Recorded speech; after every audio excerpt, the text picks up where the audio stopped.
What happened to the girl outside the club? Spooky tales await. Subscribe now.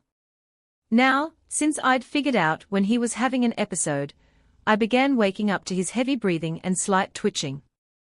I would calmly try to soothe him with a quiet voice, tell him that it's okay and that I was there. He told me that it helped, so I decided to pry a little bit. I asked him what it was like and he only told me that the things that he used to see were always different when he was younger, but more recently there was one that was reoccurring regularly. He wouldn't describe what it looked like, just that it got closer to him every night, and he was afraid of what would happen if it ever got close enough to touch him. He woke up once and told me that it laid down next to him, and he was completely distraught because it was the closest that it ever was. But he said that it couldn't touch him when I'm around because it's afraid of you. I don't know what he meant by that, but I told him that it should be, and it was around this time when I began to notice movement. It all started with dresser drawers being open in the mornings or after we left the room. I thought maybe the drawer slides were just wearing out from use or something and were just popping back open, but it was almost always a different drawer. If I noticed 3 drawers open in the morning, I would just close them and go on about my day. Yet different ones than before would be open. When I came back, sometimes they were slightly cracked and others were pulled all the way to the end.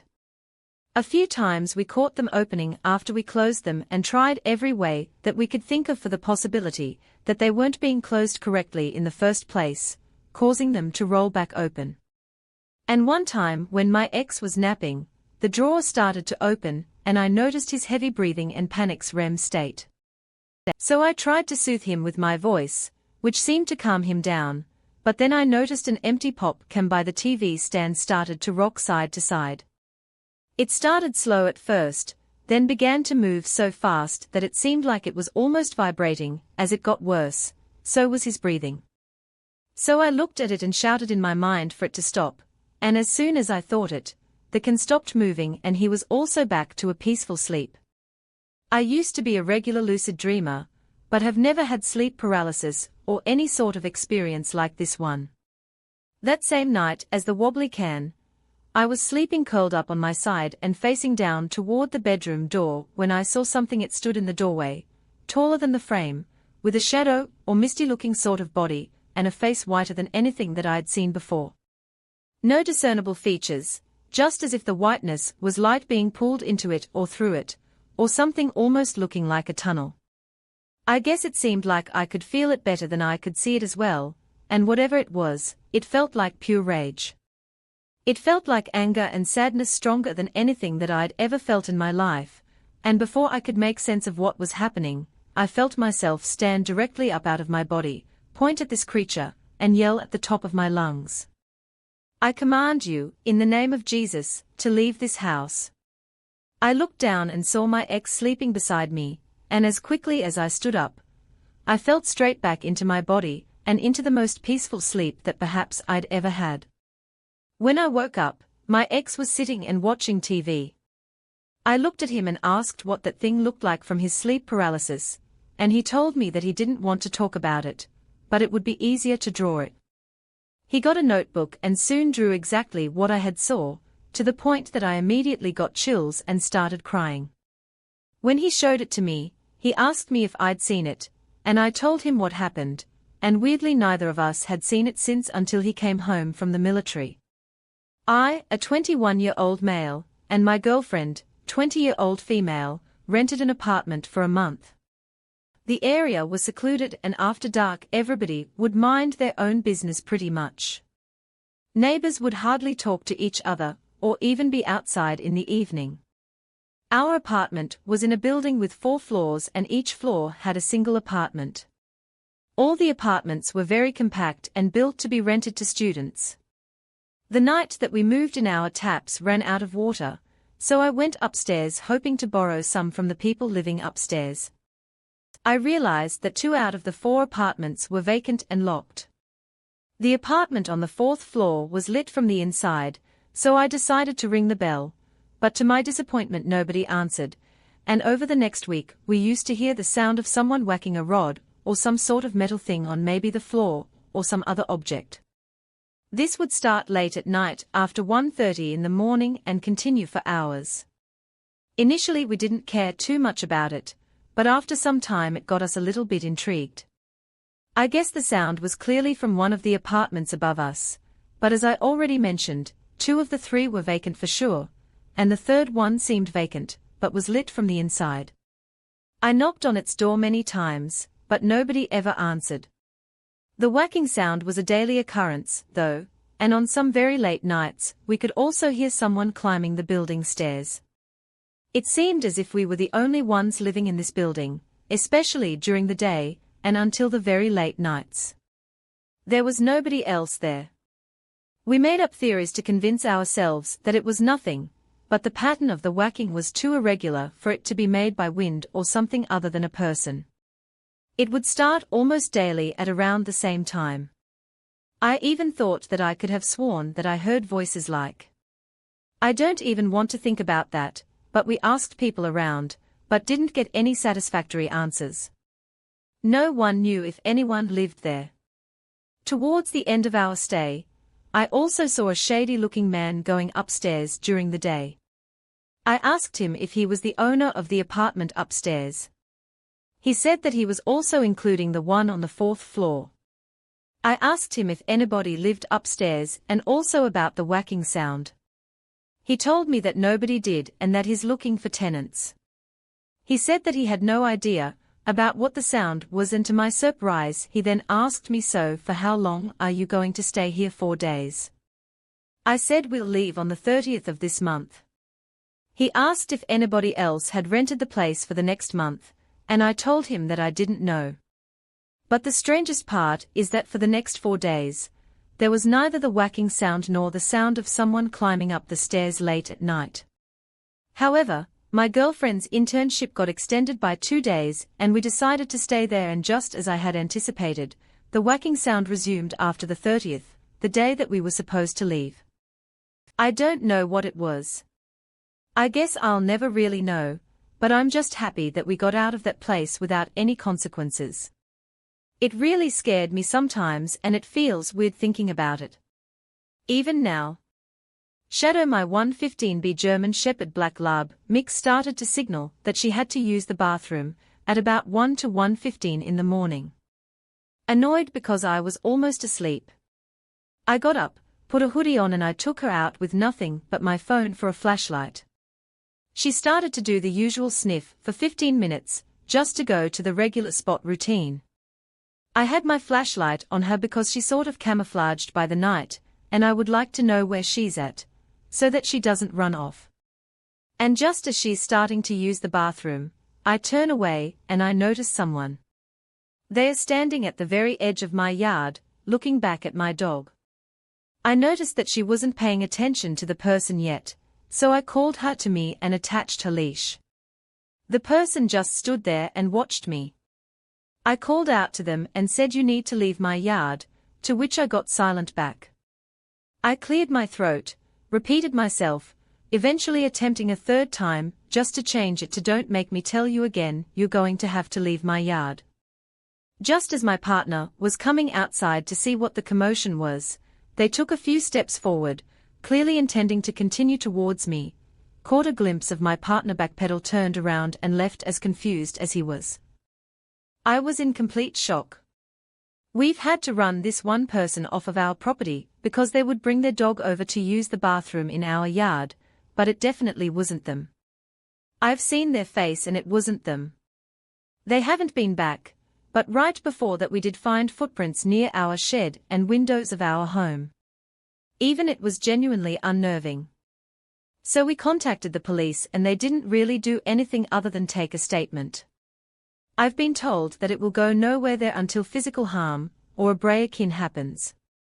So this is a story from just before I moved house.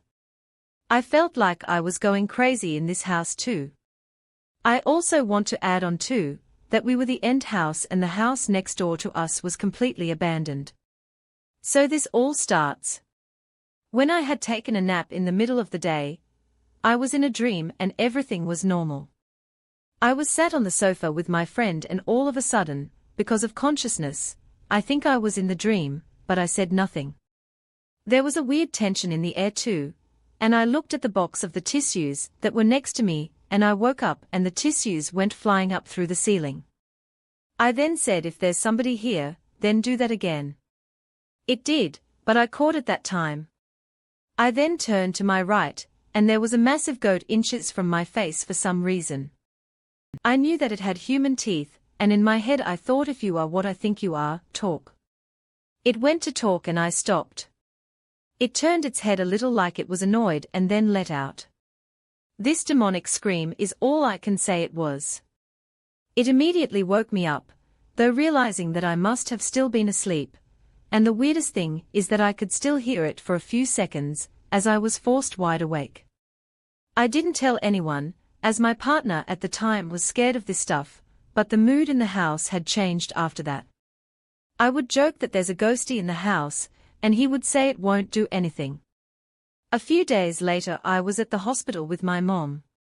I get messages freaking out to come back when I get back.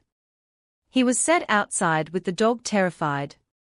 He explained that he was stood in the kitchen making a drink. When he heard my voice say, "Are you okay?" So he turned around thinking that I was back, but nobody was there. He turned back to make the drink, and he felt a hot pain down his back. I looked and there were 3 deep red lines down the middle of his back. He has very short nails and there's no way that he could have done this to himself. The scratches were also there for 3 days, and after that he left a week later too. My mom came to tell me that the night before she had heard me at the bottom of the stairs shout, "Mom." It was 3:00 in the morning and I was fast asleep upstairs, like any normal human being would, but she said that it sounded like my voice, but for some reason that she knew that it just couldn't have been me. A few weeks had gone by and I was in the hallway bringing in shopping when it felt like someone had grabbed my butt. I walked into my mom and said something just grabbed my butt. We joked that it was the ghost and she said, "You dirty pervert." I went back to the bottom of the stairs and that was when I heard that same demonic scream again, and this time my mom heard it too. We ran out and I ran out of the hallway. My heart was racing and I was frightened. I then hear what sound like footsteps upstairs walking away from us. Since moving out of that house, I haven't had any activity to that extreme. I believe that it must have followed me from the old house and the abandoned church that we lived near. But who knows, all I know is that these days, whatever it was, I'm certainly glad to be rid of it. A few years ago, I was hiking the southern portion of the Pacific Crest Trail in Washington State, USA. It was late June, so warm enough that water sources were valuable. I made camp toward the end of the day in a mildly used site. It was a few feet off the trail, but not deep in the woods by any means. A babbling brook was about 50 feet away from me, and as I was heating water on my tiny stove for dinner, an older 60-ish man walked down the trail. He saw me and hollered to ask if I had any water. I noticed that he was wearing regular clothes, jeans, sneakers and a casual white, button-down shirt, no pack, which was all very odd. I was far enough down the trail, maybe 10 miles from any road, that a day hiker would have been extremely rare at that point. In any case, I welcomed him into my camp and gave him some water from a jug. He drank it, thanked me and then walked on.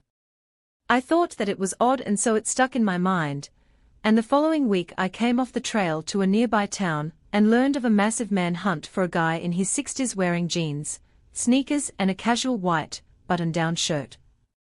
He had abandoned his car near the PCT and was on the run from the feds for money laundering and other crimes. Apparently I never did learn if they found him, but I have to wonder how far he got, with no gear, no food and no water. This was a while back. I live in a small town in Texas and there isn't that many shops or anything popular around here. In fact, really the only thing fun to do is the fair or the carnival that we have here every now and then. We also only have around 1 to 3 malls, and besides that our town is really small and really doesn't have anything important about it. But I was staying a few nights at my cousin's, and we usually pull a few all-nighters. We stay out pretty late having energy drinks, but we didn't have any drinks or food or snacks with us that night, which is what we used to stay up all night. So we snuck out through his window first. We made sure that the coast was clear. Obviously, because his dad had a camera doorbell, and it definitely messed up the plan once or twice before. But we snuck through it. When we go to this 24-hour gas station, that takes 20 minutes just to walk to, but if you ran you could probably get there in like 10 to 14. So we run over. There are a few shops in the path over there, but something weird was going on that night.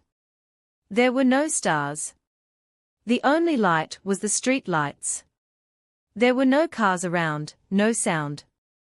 In fact, when we talked, it sounded like whisper, but we went behind this one thrift shop, but we started to hear.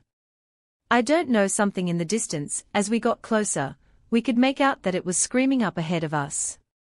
We check it out and we see 4 men in full black suits. You can't see their face or shoes or anything. They saw us though, and we saw them grabbing someone. We didn't know if it was a woman or a guy, but they take out something and they started waving it at us. We are basically halfway away from them. Then one of them starts chasing after us, and my cousin started running to the gas station because it was closer than home. I screamed at him, though, that we needed to get somewhere else. We ran and it felt like adrenaline was helping us. I was running faster than I ever had. We made it about 9 minutes, and we split up to 2 different alleyways. I was glad to see that he was okay, and he told me the guy was chasing him, but he gave up on him. When he told an adult what had happened, she didn't believe us, but she still ended up calling the police and told them what happened. They searched the area and found nothing. They said that they would wait until the nearest store opens so that they could check the cameras. So we left, taking a different route home, and we just slept it off. We are still traumatized to this day about what that was, and we never found any answers to this day. This story was told to me by my uncle, and he swears that it really happened. He was the only one in the family that this happened to, though, so nobody else could really back up his story. I don't know if I believe him myself, but here's apparently what happened. In 1979, there was a 12-year-old long civil war in El Salvador. My uncle was in the military. He was sent to the woods, the jungle, with like 6 other guys to go look for militia groups that we supposedly had camping out there. After walking in the woods or jungle for hours, they suddenly felt the ground shake, as if something big was coming towards them. He described it sort of like Jurassic Park, when the T-Rex was coming towards them and the water rippled and everything. He said that they thought that it was the enemy going to do something. So they hid, and he said that he was shocked when apparently they saw a giant. He said that it was walking in the distance. I asked if it was just, I don't know, like maybe a really big person like Bigfoot, and he said no way, it was more of a Jack in the Beanstalk kind of giant. He said that there were trees blocking the view somewhat, but that he could make out that it was like a really big human. He said that it was as tall as the tallest tree there. He said that he tried to get a good look at it, but he was terrified and didn't want to get out of his hiding spot. When he realized what it was, he said the giant basically just walked past them.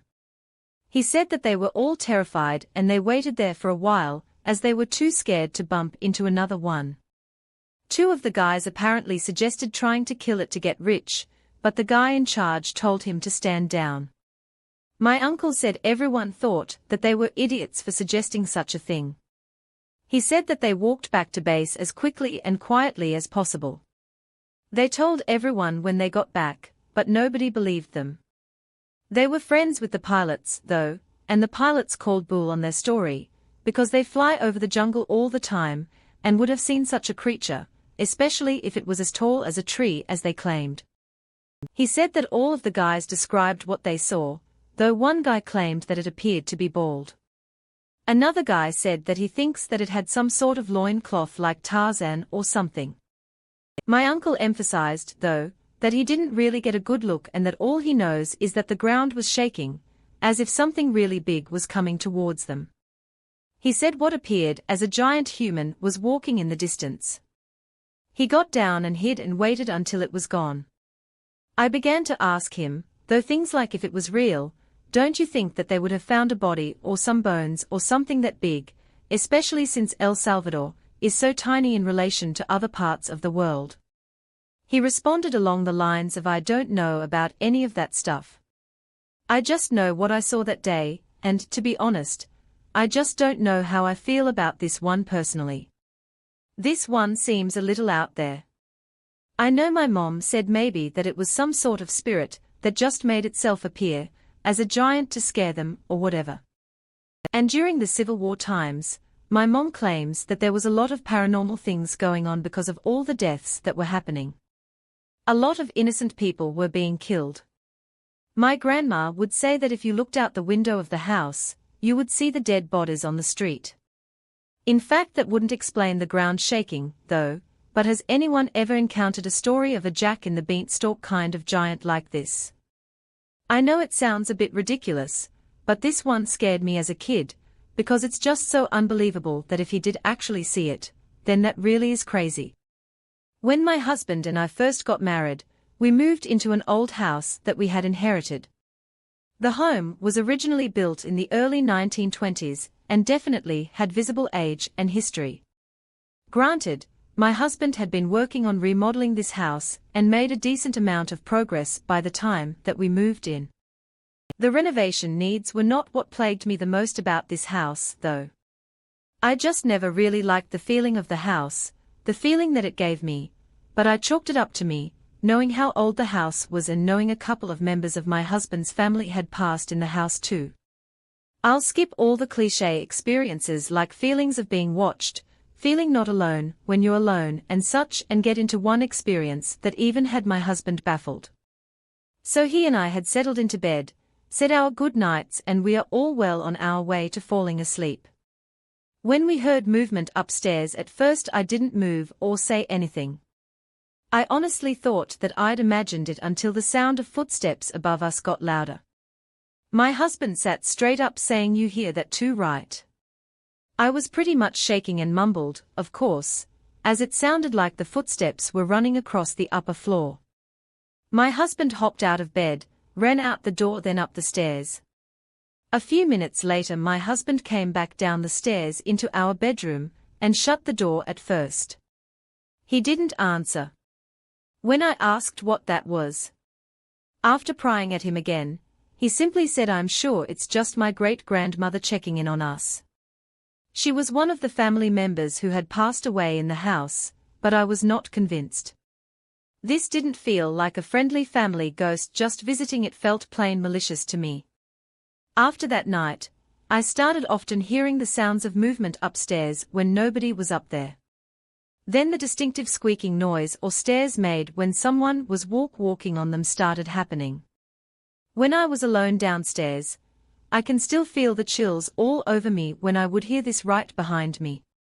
While sitting on the couch in the downstairs living room, my friend had the bright idea to buy me a Ouija board to use in the house.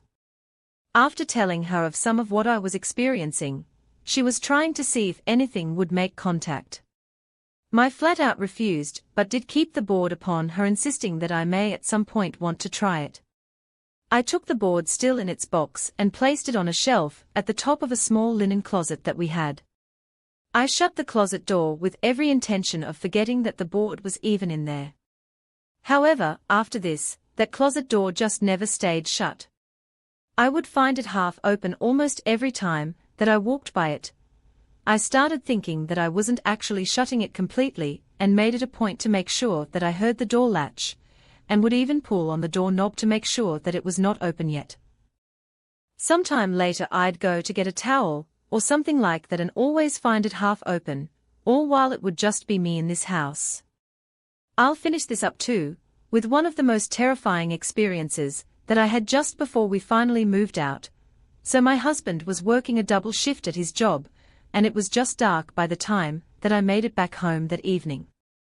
After getting home, I went to straighten up the house, and as I was picking things up, I reached down and nearly grabbed a massive black spider. I recoiled in horror before realizing that it was the fake plastic spider my nephew had been playing with earlier in the day. I was half relieved and sort of half annoyed, as I was always on edge anytime that I was alone in this house, and grabbed the creepy toy and flung it hard up the stairs. Now, there was a bedroom up there where I kept toys for my nephew when he visited. I planned to pick it up and pack it away in his toy box. When I went up there to straighten the room up later, side note, my nephew was terrified to sleep up there, and would often not play up there alone, because of what he called spookies anyway. As I turned away from the steps to go back to cleaning the downstairs, I heard a sort of whoosing through the air sound and then something slam against the wall at the bottom of the steps. I jumped to see what in the world that was and felt my blood run ice cold, because there that stupid toy spider laid on the floor at the bottom of the steps, as if someone or something had thrown it back down the stairs hard. I left that house that night. I left with my keys and phone and called my husband to tell him that I was going to my parents' house until he got home. As previously mentioned, we moved shortly after this experience, and I was never alone in that house after dark ever again. That house sat vacant, since we left, two still debating on selling or renting it out. My husband still insists that it was just his pranks to grandmother, but I still refer to it as the upstairs boogeyman. So this happened when I was 19 or 20. I'm 31 now, rarely drink or go out anymore, but last weekend a friend of mine, who I hadn't seen in a couple of years, asked me out, and we ended up going to a club on the street where this story takes place, and the whole thing just reminded me of it. So legal drinking age in Brazil is 18. People here start partying pretty early, and let's face it, no one really knows their limits when they start drinking, right? My friends and I had G to this club. I honestly can't remember the name right now, but I know it closed down a couple of years back, and we had a great time, and the sun was coming up as we were leaving. Most clubs here give you a credit card when you walk in, where you either put in the money you plan on spending, or they work as a personal digital tab where bartenders add up what you're drinking and whatnot, and you pay for it on the way out. I pay for my stuff and I sit outside to wait for my friends who are taking a long time to get out, probably due to just being drunk as hell. As I'm sitting there, though, I noticed a car across the street, two dudes in the front seats, one out of the car, trying to make this clearly drunk out of a mind girl get inside as well. She's mumbling and stumbling, struggling to keep her eyes open, and she's saying no, I don't want to, go over and over, shaking her head, clinging onto the car door, as the guy keeps telling her to let go and get inside, that they are just going to a friend's apartment to drink some more. It'll be fun. Come on, I watch on, wondering if I should do something if no one else is seeing is happening. I look at the club security guard. He looks at me and he shrugs like it's not his responsibility. I look back at the girl and I'm really uncomfortable, but also scared. My friends are still nowhere to be seen. I'm alone. The security guard is clearly not going to do anything, and there's three of the guys there. And what if they decide to try and get me as well? The girl says one more time that she doesn't want to go with them, and before I realize what I'm doing, I'm getting to my feet and shouting, "Hey!" The guy stops trying to push the girl into the car for a moment and looks at me. I say she said she didn't want to go. Dude, I start making my way across the street, even though my hands are shaking and my voice is probably not the most convincing.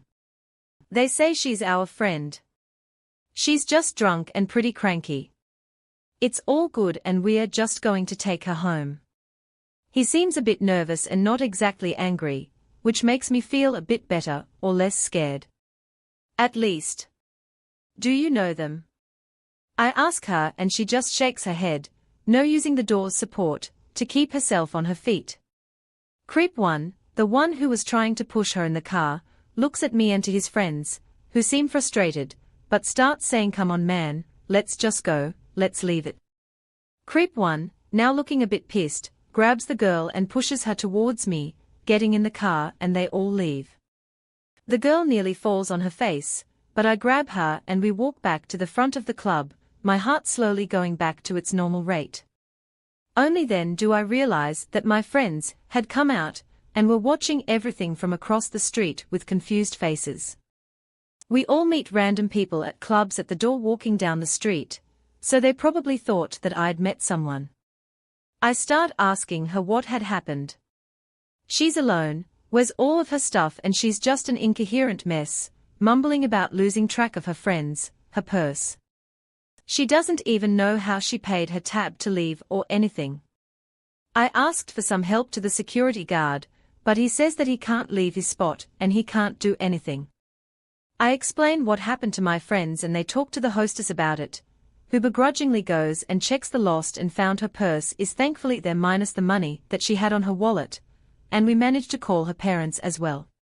I talk to her mom, because the girl can't explain anything, and I promise to stay there until the mom comes to get her. 30 minutes later the mom arrives, and I've never seen someone look so relieved and terrified.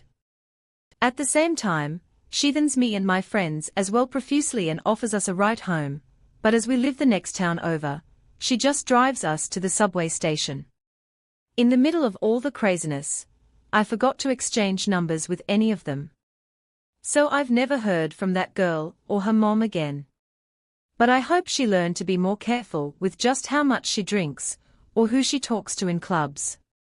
Also shame on her friends for not looking out for her or trying to find her when they realized that she was missing, though maybe they were all just as drunk as her.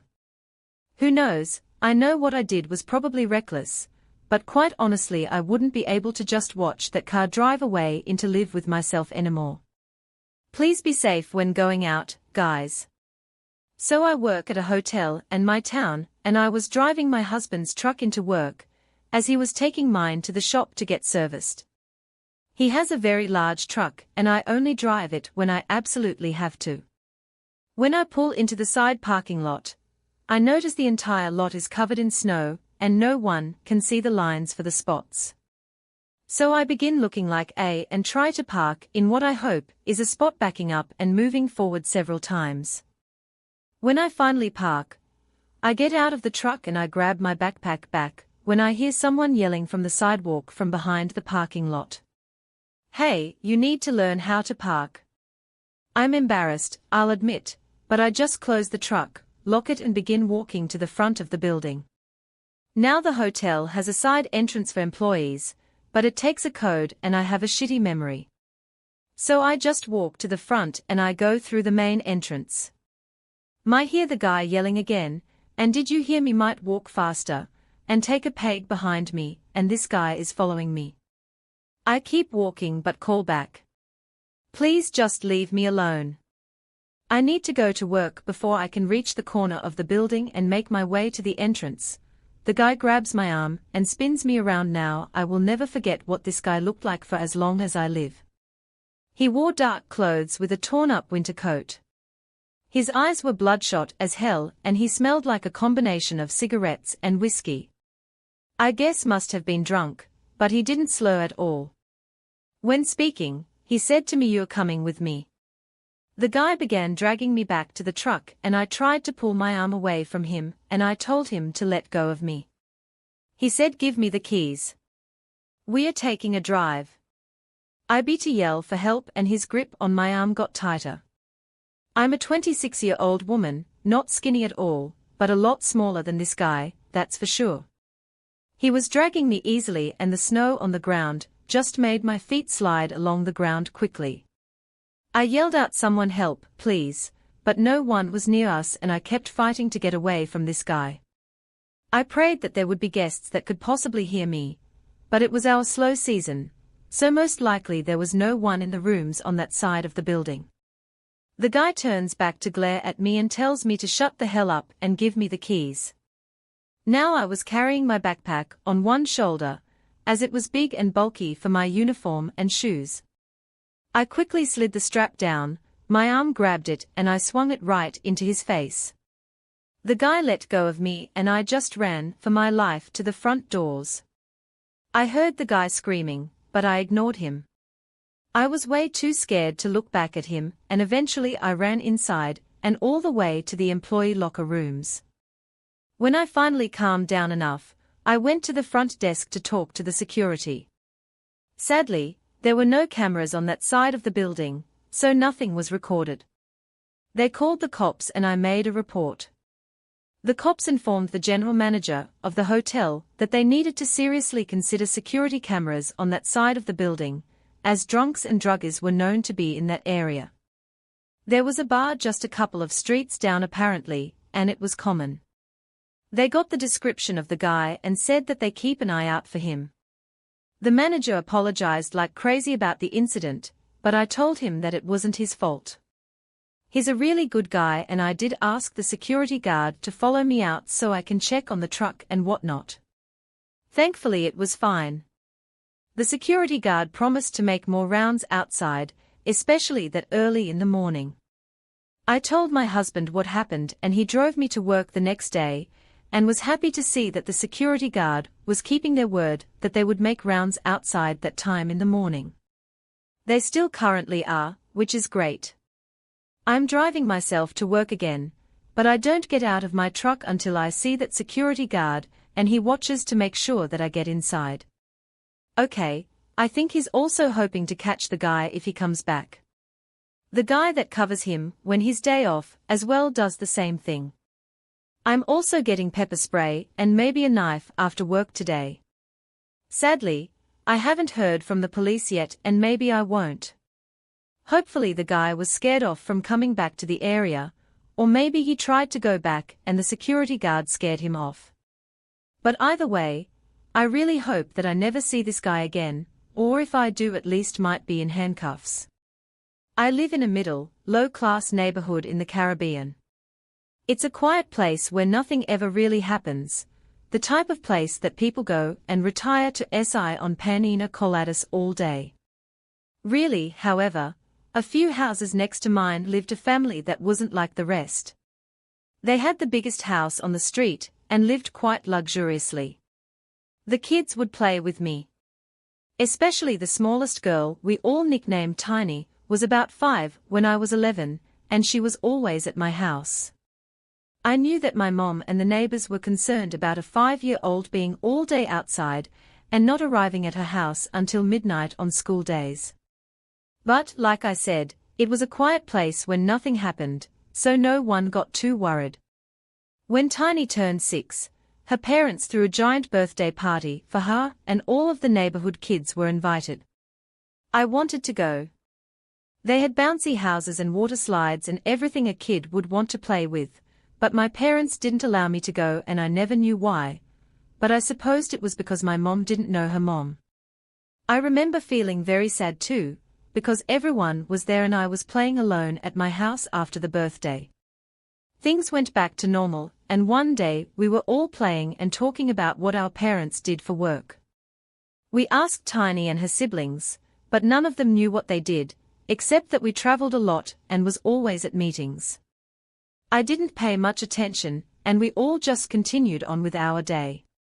One night we were playing on the street, when we started hearing loud pops coming from Tiny's house. I'll never forget that day as well.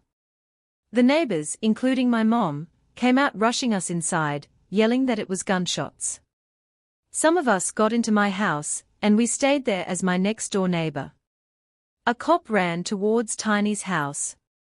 All we saw after the gunshots were a black van rushing down the street and almost killing a dog. Some men entered the house and Tiny inner siblings wanted to check out what was going on, but everyone forbade them to go in. All I remember was a bunch of cops and ambulances. A few minutes later and a day after that, I never saw Tiny or her siblings again.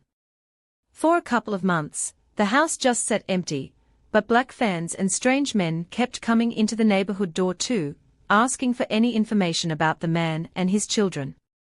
No one in the neighborhood spoke about it. I know the cops asked me about Tiny and the kids and if they ever said something weird about their dad and their mom.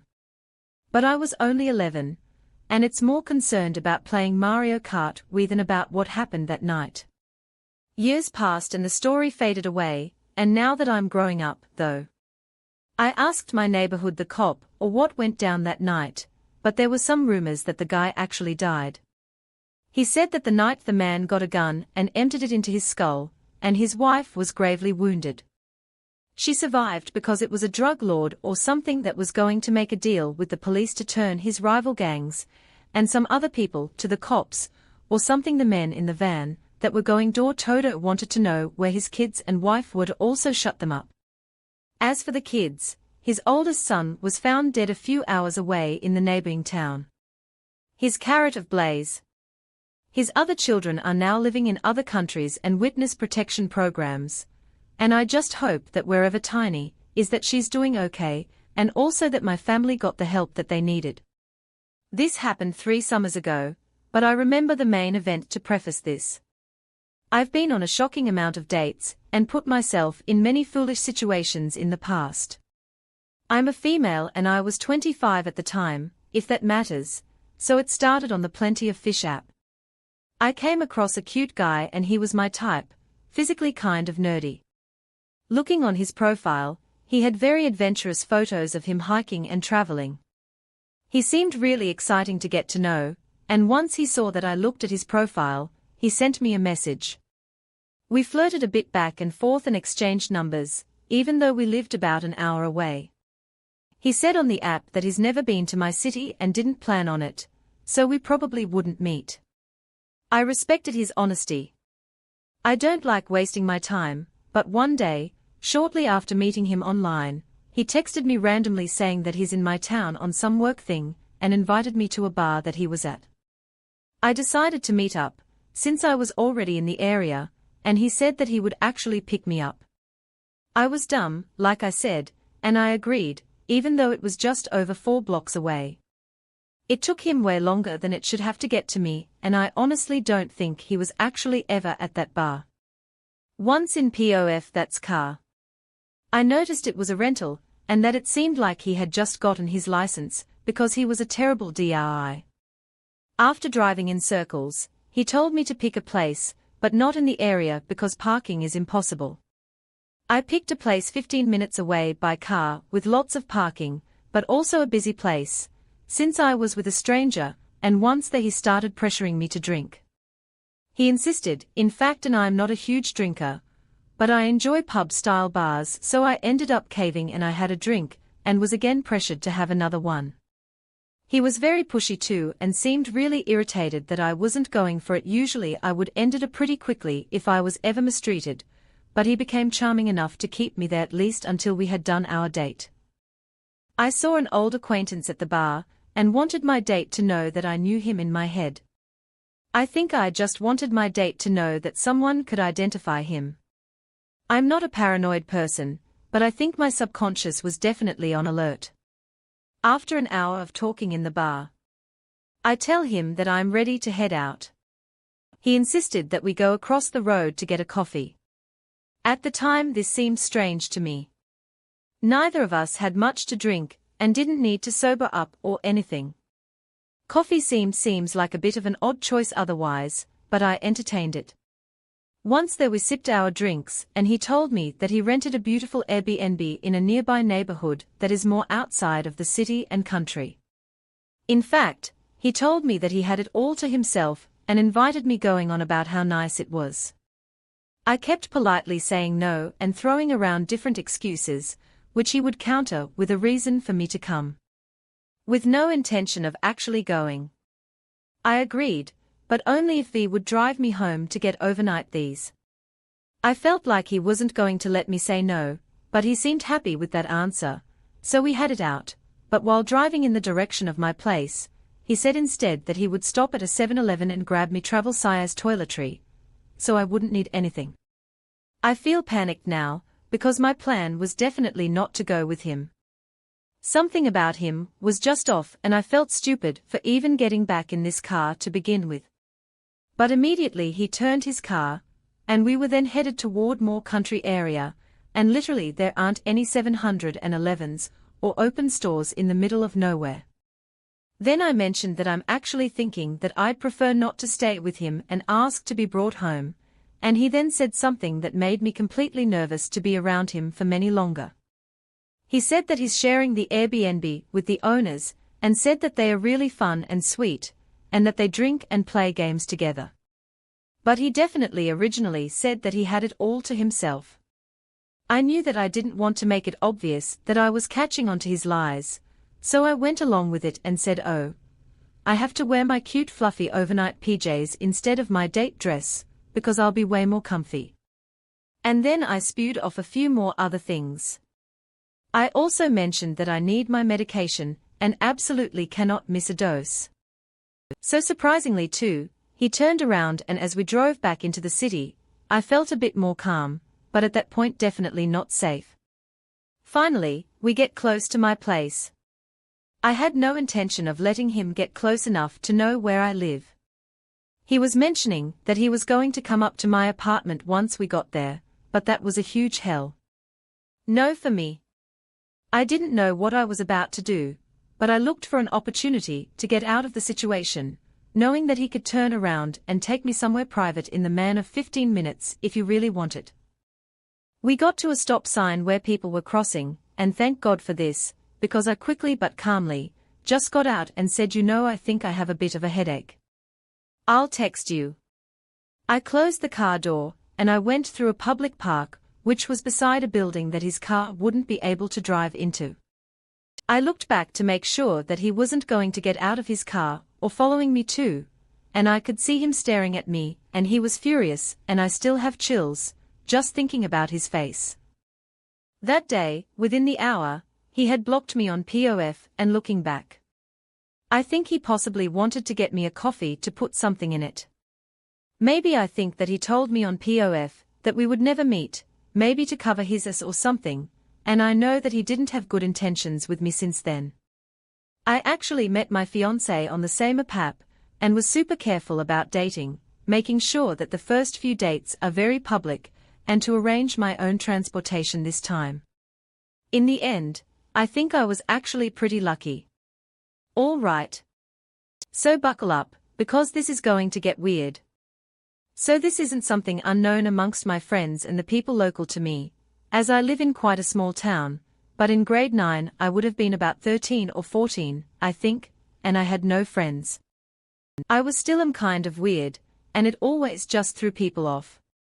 Making friends in high school was so difficult for me because I just refused to change who I was to fit in.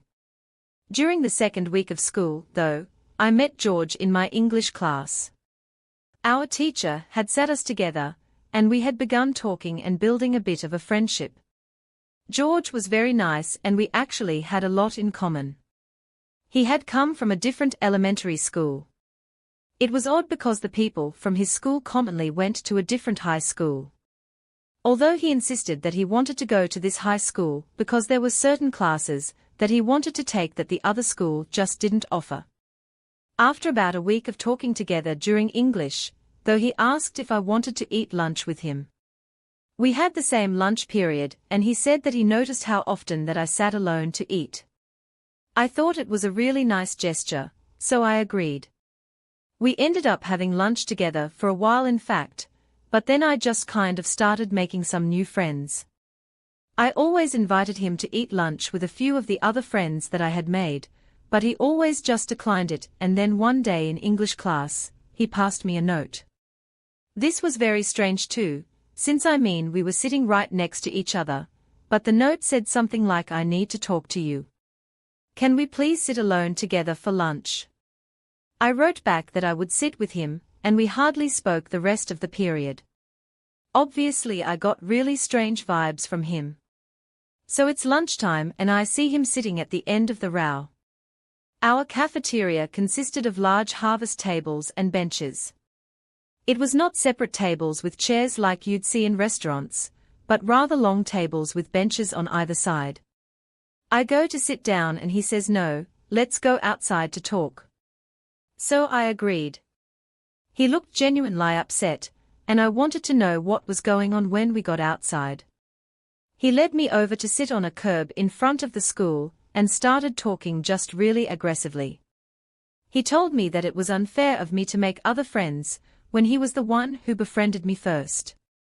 He told me that I had to eat lunch with him because when I was alone, he ate lunch with me.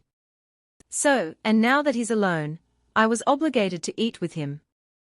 It was a really bizarre conversation, and I explained that he could sit with me and my friends, and that way there wouldn't be any issues, and he could even make some new friends. I told him that I had enough friendship to spread around, and that he had nothing to be upset about. What he said next just completely shook me. I could see the anger in his eyes. He grabbed my arm and said, "I don't think you understand, you owe me this. You will sit with me." I completely freaked out at that point, and I told him that we could sit alone together every other day. I just wanted to get away from him and go back inside, where more people were around after this day. I started getting weird messages to my emails as well. I'll never forget the first email that I was sent, because it said all women are Satan. The devil lives in you all. I didn't recognize the email address, and assumed it was some sort of an internet troll trying to scare me. Remember chain emails? Yeah, I thought it was one of them. Then they started coming more frequently, all with the same type of message. Women are the devil. Satan lives in all women. I started getting scared, so I showed my friends these emails and they agreed that it was weird, but also agreed that it was probably just some random person trying to scare people. But my one friend, Stacy, told me that she thought it was actually George. She had heard stories about why he came to our school instead of going to the high school that his grade, a graduating class, was going to. She told me that he was so obsessed with one of the girls in his class that her mom actually got a restraining order against him over the summer. I told her that just sounded insane and I didn't believe it, and so I was still having lunch with George on alternate days, and we were still friendly during English class, but I really wanted to distance myself from him. If I'm being honest, after Christmas break, though, our schedules changed for second semester, and I was really happy about, because I knew that I'd have a different lunch period than George, and we wouldn't have English together anymore. And I thought that I could slowly disassociate myself from him, but I was very wrong. He started leaving notes in my locker, confessing his undying love and explaining that we were meant to take over the world together, which at the time I thought was very nice of him to say, but the feelings were definitely not mutual. Eventually I had to tell him that enough was enough, though I explained that he was overwhelming me and that I needed a little space for my friendship. He seemed to understand. He didn't get upset or yell. He just agreed to give me my space, which lasted about 2 days before the email started getting worse. They started actually to threaten my life, telling me that they knew where I lived and the school that I went to. I went straight to my mom when this started happening, and I know that I should have done this sooner, but my mom called the police and the police informed the school, and the school looked up the email in their records and found out that it was George sending the nasty emails all along. George was suspended and wouldn't even look at me anymore. I was quite honestly relieved, though. Now, 1 year after we graduated high school, George and his mother went for a drive, and while she was driving, he actually stabbed her over 100 times. He had some sort of a psychotic break, and when the police found him, he tried saying that it was a car accident. But when they questioned him about all the stab wounds, he admitted to killing her and trying to release the devil from his mother's soul. He pleaded insanity against the murder of his mother, and he was actually found not criminally responsible for the murder. So the only word that I can really use to describe it is thing. It was and still is the creepiest thing that I've ever encountered in real life. I've always thought that the book series Goosebumps was genius, because anytime I get actually genuinely scared, I get goosebumps remembering the night that I saw it.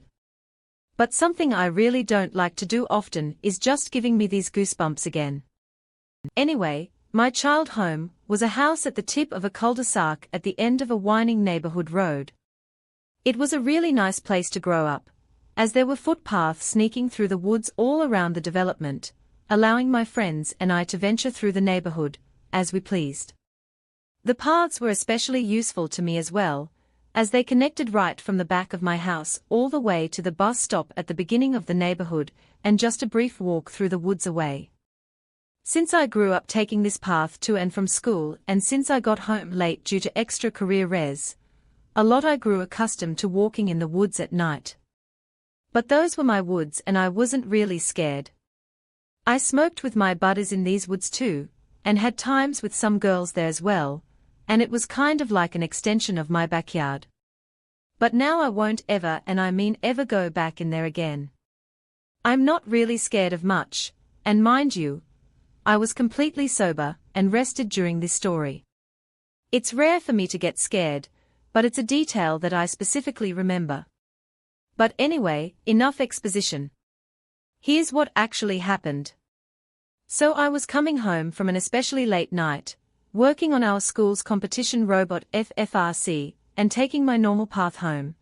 And since I was a freshman, and I lived a 3-minute drive from my school, I could walk home by using the community paths crossing into my neighborhood and then using my path to get to my backyard. Normally I listen to music, but I had stupidly left my earbuds at the workshop after the doors locked, so I was walking to the soundtrack of ching crickets and cicadas. It was an especially noisy night as well, with wind blowing that created a shallow whistling tone of sorts. It wasn't bothering me, though, and I was making good headway into the night around the point when the poly-lit community path bisects with my street is where it started to get just strange. So my entire street has lights evenly spaced about 1,000 feet apart. They are always on with multiple backups in place, and I've never seen them even once so much as flicker. Well, when I got to the end of the community path, I began to look both ways to cross the street. My neighborhood's entrance is a long downward slope that bottoms out to a bridge above a little creek, and begins to slightly ascend around a curve and out of sight. The path that I needed to get to was past this bridge, and to the left of the edge of the woods. As I finished checking both ways and was about to step into the street, I saw a silhouette standing under the light at the very bottom of the slope, and it seemed to be just completely still like a statue of a shadow or something. And as I begin to get a bit more detail, the light right above it just went out. This alone really freaked me out, and I was immediately paralyzed, standing at the top of the street, looking down into the impossibly dark void that just swallowed the light source in my PTH, with goosebumps shooting along my tow skin. I considered walking through, but as that thought crossed my mind, so did the one wondering about what the ever-loving was, both under and controlling that light. I then thought that maybe it was a maintenance worker just messing with me either way. When the second light, the one that was closer to me, went out, I didn't care what it was. I was not happy.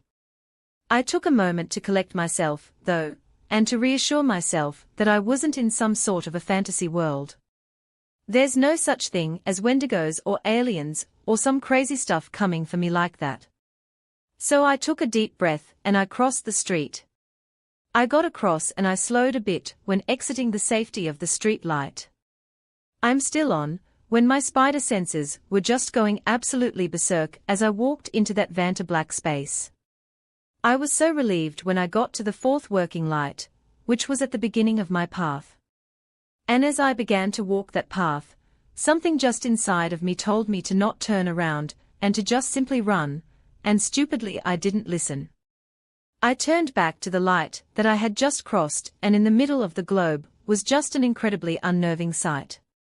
It was hunched and it was a hooded figure, seeming only 7 foot tall, and with this impossibly thin frame standing on 4 legs. And if I wasn't scared before now, I was petrified. I swear to you that I thought death itself was coming for me. But another second of contemplating was all it took for me to see it move slightly in my direction, and my decision to begin a full tilt sprint to my house was now made. But the scariest part of this entire story was probably not the fact that I couldn't tell who or what this thing was, but it was the fact that, as I began to run home, I could definitely hear something running after me. I've never cried so hard in my life running down that path in that night, and with each step that I took, I heard a subsequent 2 thumps of weight pushing aside the rocks that lined the path behind me. I was hysterical, going insane too, afraid to look back, just running faster than I've ever run before. As I turned the final curve in the path, I heard the frequency of the steps behind me slow, and as I hopped the deck and ripped open the side door, flinging myself inside and locking the door, I looked outside the glass panes that saw back out onto the path, and in the night, just barely illuminated by the moon, that thing was just staring right back at me. The only way I can describe this thing too is like someone took a photo and cut out a silhouette of the monster from the village or something, and just way bigger than that, and put it right in front of me. I couldn't even move a millimeter once I got inside because I was just completely frozen on the spot, but after multiple minutes of me staring at it unblinkingly, it turned and just began to slowly nonchalantly walk away. As I trotted out of view, I ran to every entrance of my house, locking everything, and I ran to my room, where I subsequently broke down for a good 3 hours before exhausting myself and eventually just falling asleep. My parents were too freaked out by my experience and incoherent rambling to believe me, so they waved it off as just a sleep-deprived paranoia thing or something. I was pretty mad at them for a while about that, I'll admit, and they always asked me why I stopped using that trail, and every time that I told them they just laughed at me. But to me it obviously just wasn't funny at all. You can believe me or not, but this is one of the most vivid memories I have. I just wish that I could project this mental image to you if I could take pictures. I know that all of you would be just as scared as I was that night. For more scares, subscribe.